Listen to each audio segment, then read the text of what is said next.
Hello everyone, Sunday Gospel Reflection for November 8th, which is taken from the 25th chapter of the Gospel of Matthew. And in this passage we have a parable from Jesus that talks about a big wedding feast. And that in this story there's 10 virgins, and 5 of them are wise and bring enough oil to keep watch until they can enter into the wedding feast, and 5 of them do not bring enough oil, and they're unwise. And this story is a symbol of heaven, that we are awaiting heaven, and while we're keeping watch, is our life on earth.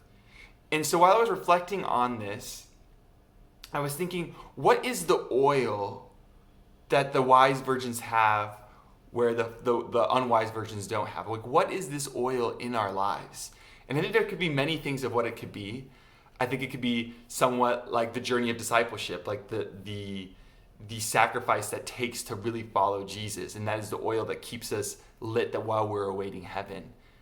And I also was thinking, like, maybe it's this the place of where our hearts are. Like, I imagine that the 5 virgins in the story are burning to be united to God. They're aching to be united to God. And almost the 5 virgins that are unwise, it's like the wedding feast is secondary. It's like, oh, I guess I'll show up.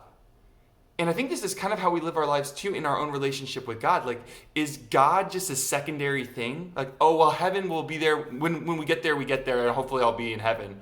Or is like, does the idea of being united to God consume our lives?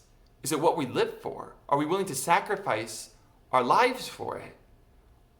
And what is occupying our hearts? Like, what makes us come alive?